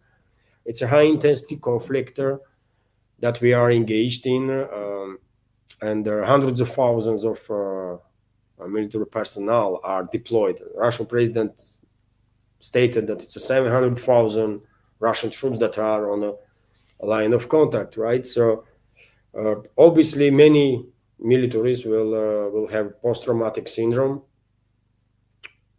and I believe already in 2022, by the way, 2023 for sure, Russian medical system was already ordered to begin preparations to deal with the possible psychological issues that militaries will have to deal as a result of participation in a military operation. If you are asking, was there any PTSD incidents, I have to look at statistics, but there were reports that several hundred crimes, allegedly several hundred, not several hundred thousand, but several hundred crimes were committed by individuals that were participating in a special military operation, allegedly, yet again.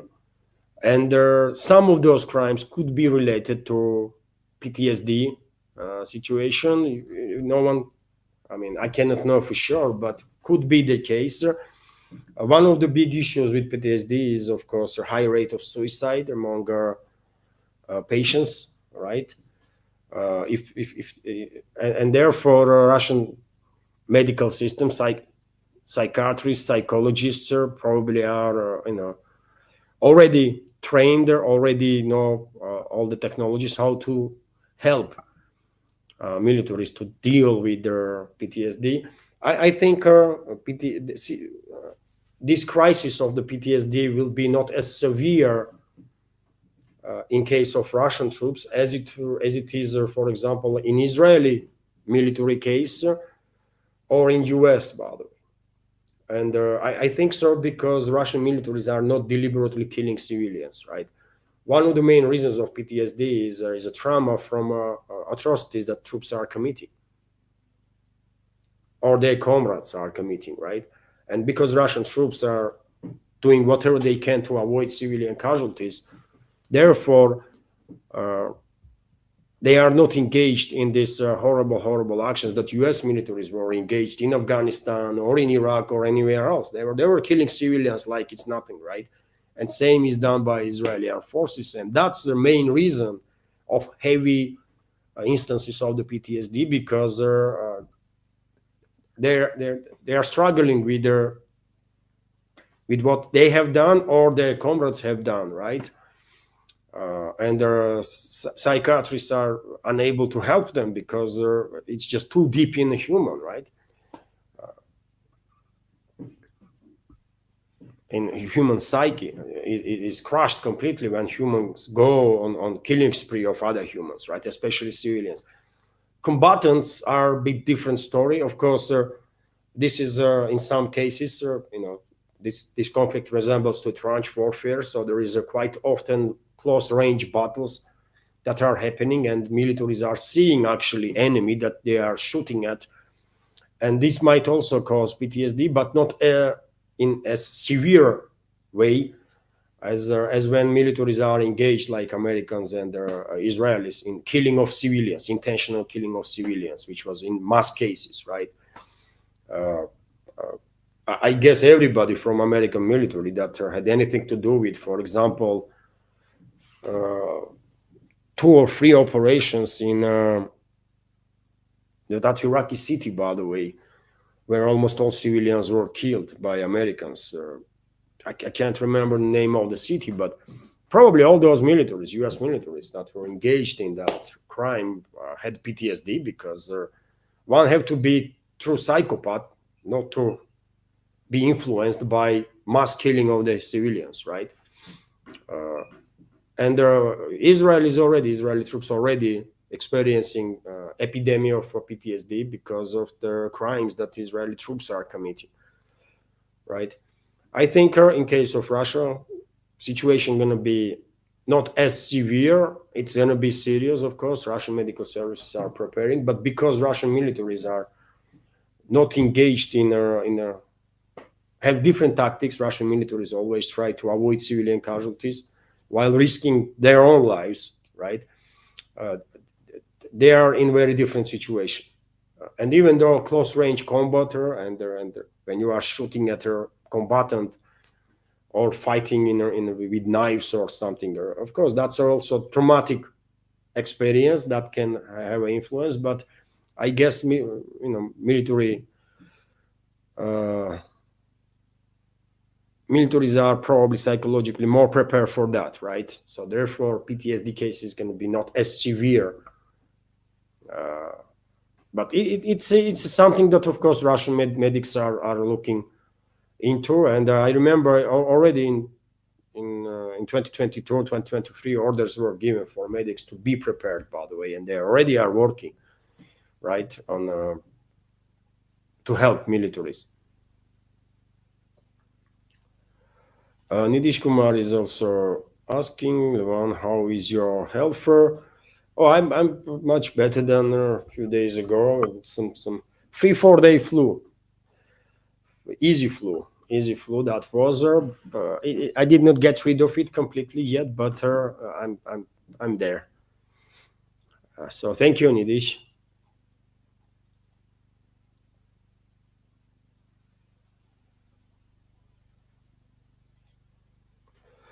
Rudy Adriansen is asking, what is going to happen on the border of Poland and Belarus? Are they taking any measures against Poland? I saw the China minister went to Poland.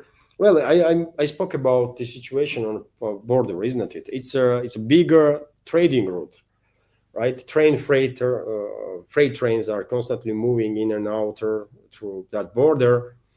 And China and the EU, this is one of the, not the main one maybe, but one of the among many major trade routes, right, that connects China and Europe.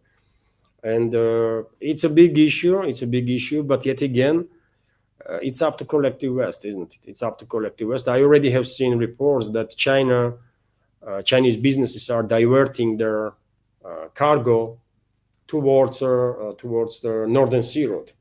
So maybe Beijing has expectations that this issue, if border is open now, probably Beijing is thinking that this issue gonna become constant, right? And therefore they already are preparing for that and diverting traffic of goods from railway to Northern Sea route, which will benefit Russia, by the way. Well, either way, Russia will benefit, right? When it comes to Europe, well, I don't know. When it comes to Europe, I don't know. European elites are destroying European economies, so I don't think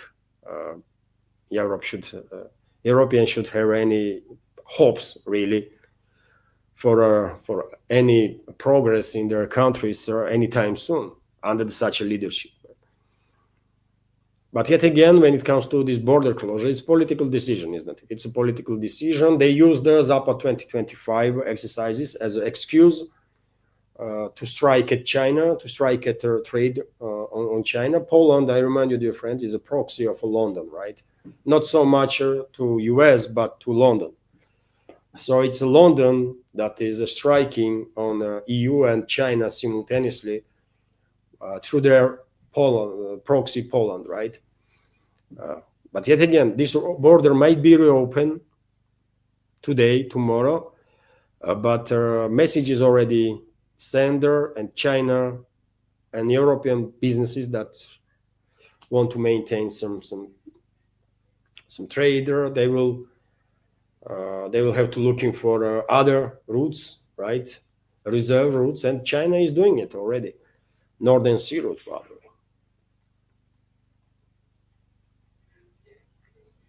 Which is much shorter than alternative sea route that goes through Red Sea and the Suez Channel, right? 10 days shorter, but it's a big deal.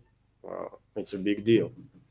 And that's why I'm saying that one of the reasons that I'm saying that Northern Sea route is going to become a major trade route for this planet. Let's just give it another decade or two, and that's just inevitable.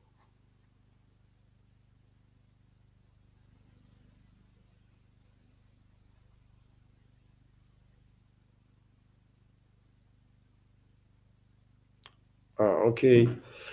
John Merley, UK, is saying Trump is a puppet of the American people. You are drunk on too much anti-Trump Western media, news media. I don't think, John, I don't think that I'm influenced by anti-Trump propaganda in the Western media. Just look at the facts. Look at the facts, right? Is it in America's best interests to U.S. to stay in this proxy war against Russia and lead the charge against Russia? I mean, you tell me how this benefits ordinary Americans. How it benefits ordinary Americans.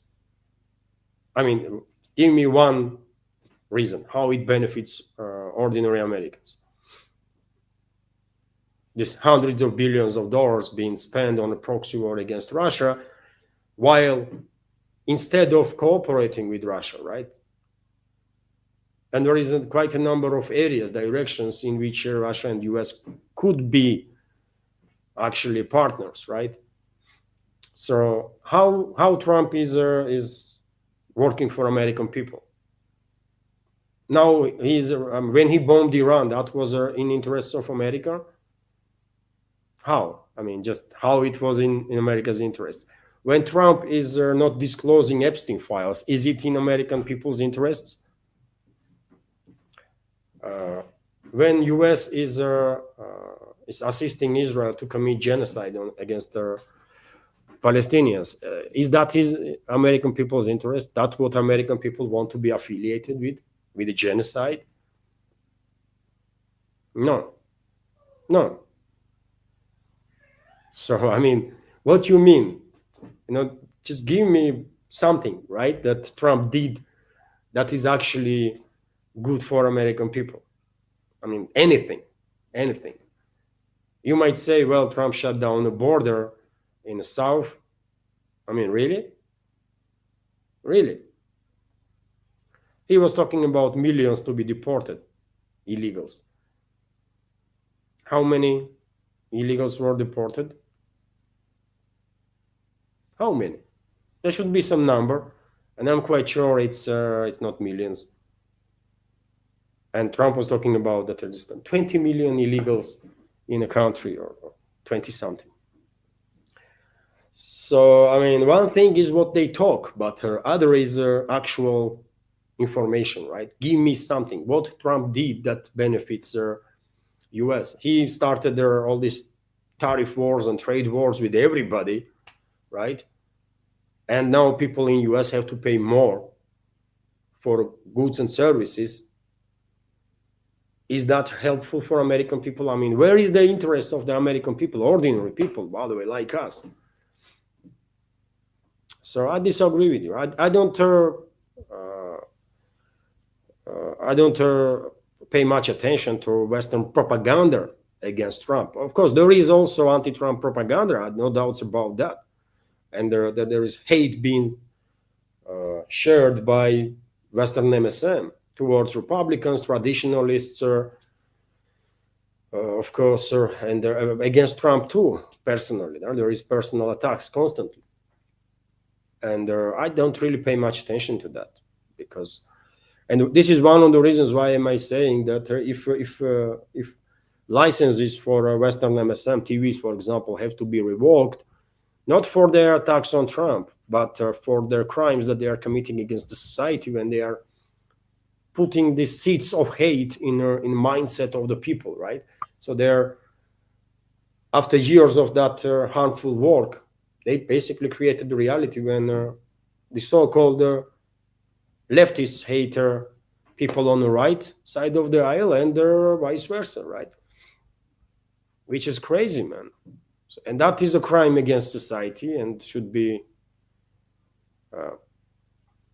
seen as such. But I have no anti-Trump. I mean, I'm not U.S. citizen, so I personally, I would like Trump to act more adequate, because I want to see improvement in the relationships between Russia and the U.S. Right? I want U.S. to pull out from this proxy war.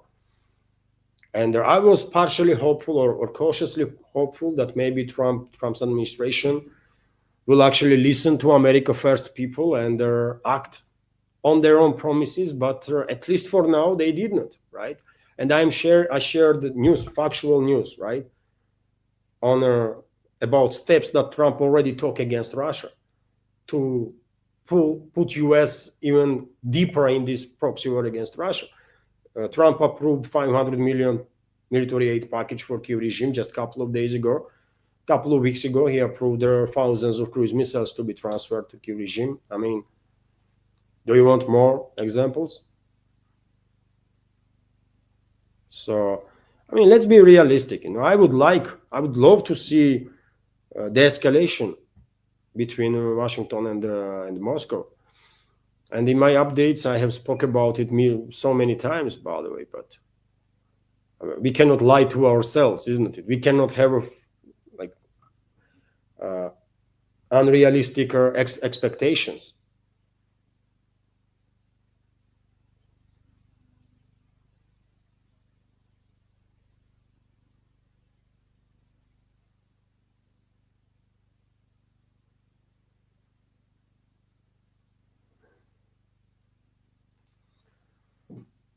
Sid Nelson is commenting, Luan, you might get a different opinion of Trump if you listen to Croatian Alex Kreiner. Nima of Dialogue Works has him from time to time. Okay, I mean, I let's see if maybe I'll check what Alex Kreiner has to say about Trump. But yet again, I'm talking facts, right? I'm not talking. My judgment is based on the facts, not on emotions, not on some theoretical discussion. Facts matter, isn't it? And I was hopeful that maybe Trump will actually listen to America First people and his administration. I was hopeful, by the way, and I've been criticized by members of our community, isn't it, for that? They were telling me, come on, how you can, trust anything that Trump says or his administration. But I was saying, you know what? Let's give him time. Let's see, like, months, 2, 3, and quite a lot of time has passed, isn't it? And we have factual evidences that Trump is and his administration is no any lesser anti-Russian than previous one, right? Unfortunately, yet again. But and I'm not playing no games, isn't it? I say what I think.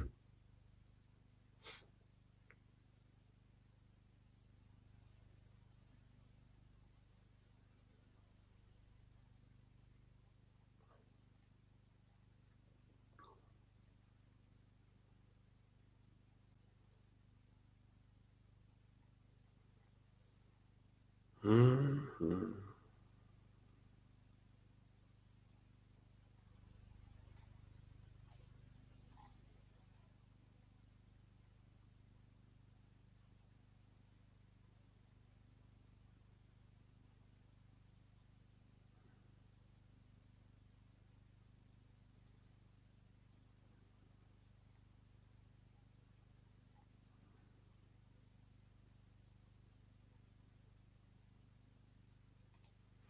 Nidish Kumar is commenting, one, they are mad at TikTok because they can't control their narrative. I mean, I can see some reasoning behind why certain social media platforms are in center of attention. But yet again, I don't think TikTok is a topic that president of US have to talk regularly. Deputy of his deputy, maybe, right? Some deputy of some minister, okay, but not to Trump, man. Does he has anything more serious to talk about? I don't know, man. I mean, we have here in post-Soviet era, we have certain expectations. What job is for whom, right?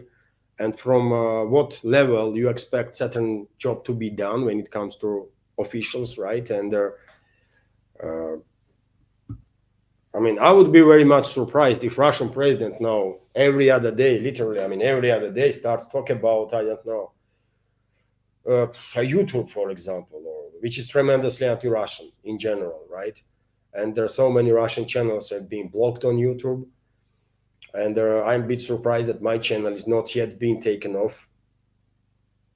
down by administration, probably because my channel is in such a shadow ban that barely a couple of thousand people, have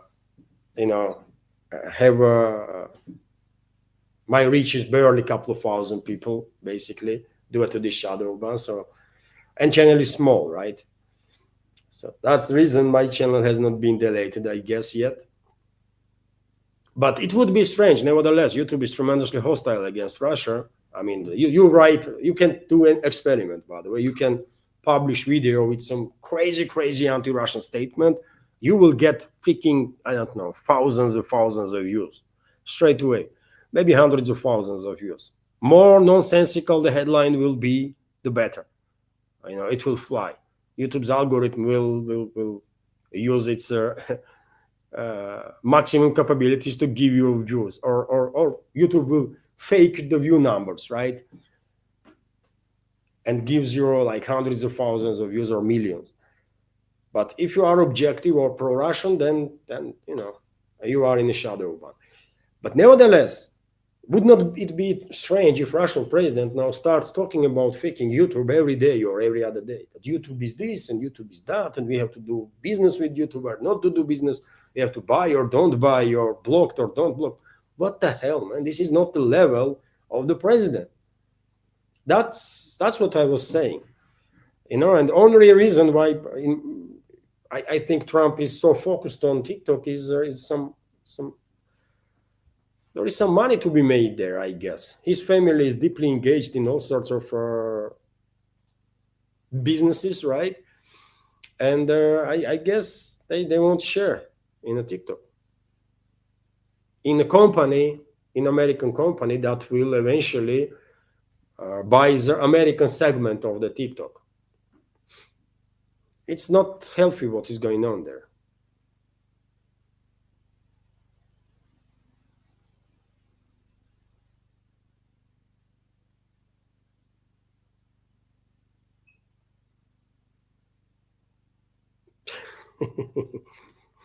Alexander G is commenting, if Trump started talking to me about fentanyl, I would take that as an inappropriate suggestion. Yes, I can understand you. I mean, probably this Chinese leader was like freaking out while talking to Trump about the freaking TikTok and the fentanyl and stuff. But yet again, as I said, China needs some time, isn't it? They need a decade or two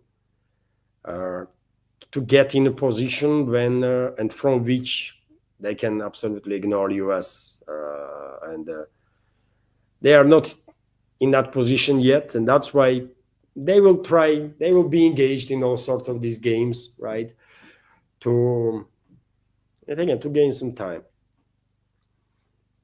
But I can understand why conversation with Trump could be frustrating for not just a Chinese leader, but to anybody. I mean, Trump is not really intellectual, right?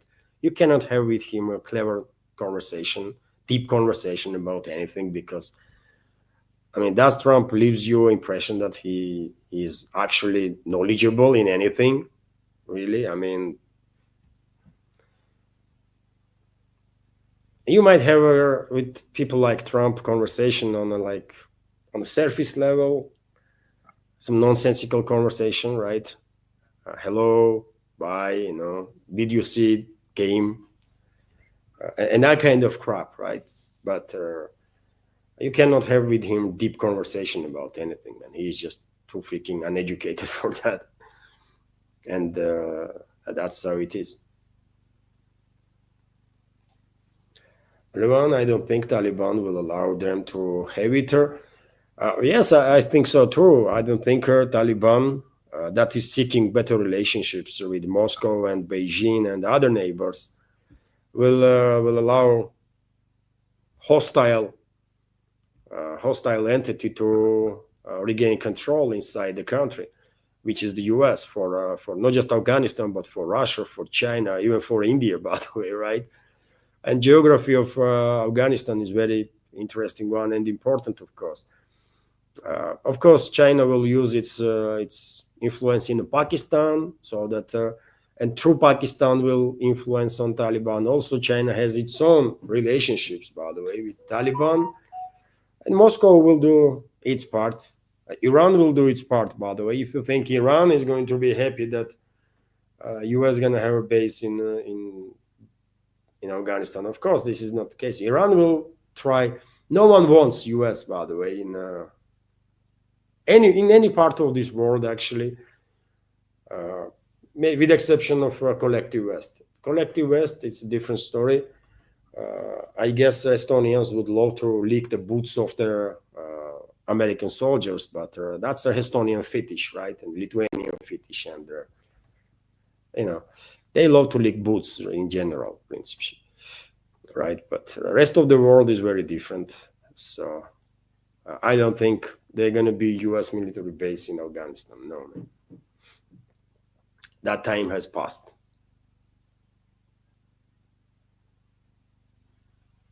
Oh, this is true, by the way. Barotik is commenting, Bagram is a Soviet base. U.S. never built it, which is true.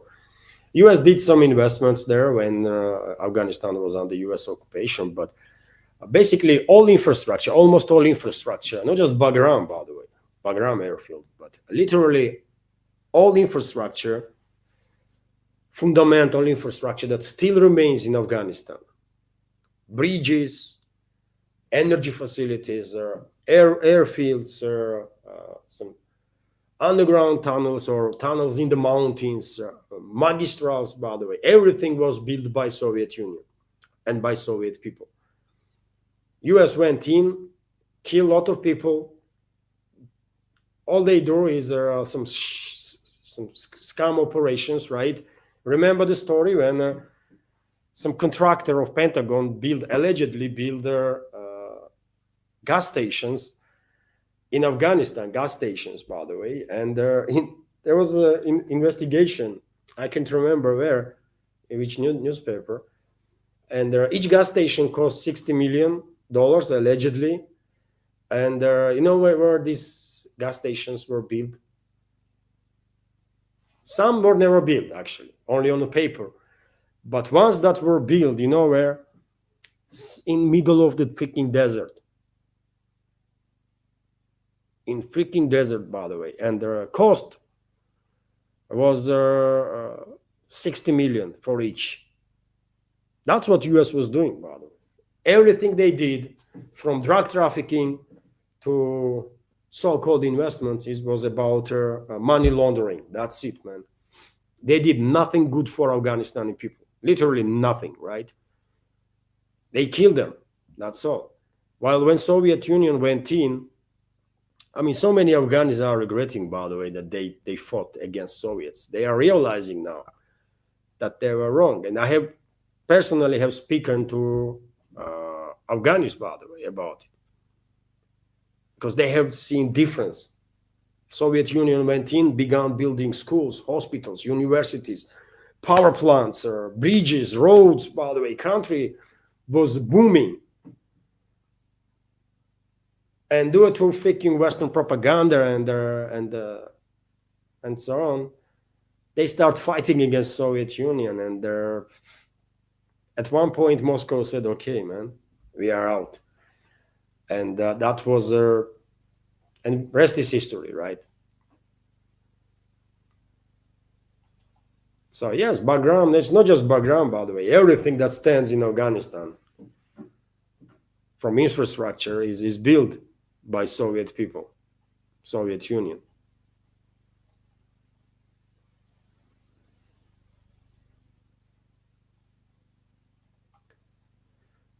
Pum, pum, pum.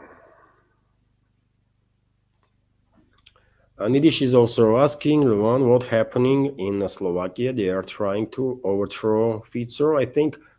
Well, it's not just Slovakia, but I mean, look at Hungary soon. Hungary gonna be hotspot. In Slovakia, by the way, they all tried to kill him twice, right? It didn't work. So of course they're gonna try to overthrow him or to shake the situation so much so that Slovakia will obey orders better, or Slovakian leadership. Of course. And well, dear friends, I'm watching, monitoring the situation. We were like about 100, 120 members during the live stream. I don't know. Should I continue? Maybe 10 o'clock will be the better. If I'm making live stream in the evening, maybe 10 o'clock will be more suitable for more members of our community. Although this is very competitive time. Other big channels are also online, and it's hard to compete.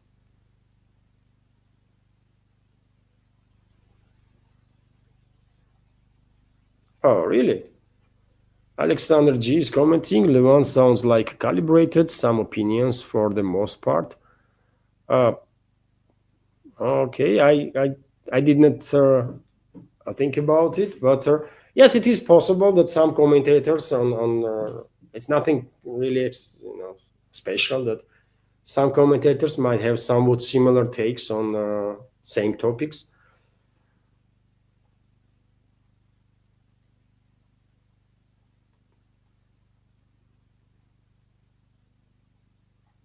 And dear friends, that's about it.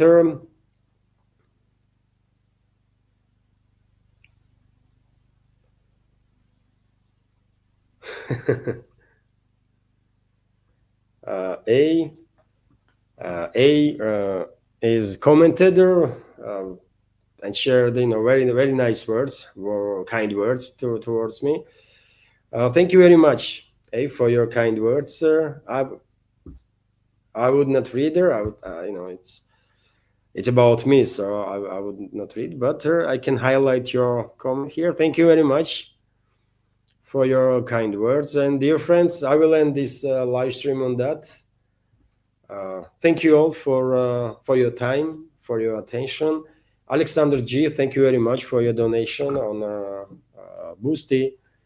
Have a wonderful day, evening, night. I don't know what time is in your part of the world, but have a great time and see you tomorrow. Thank you.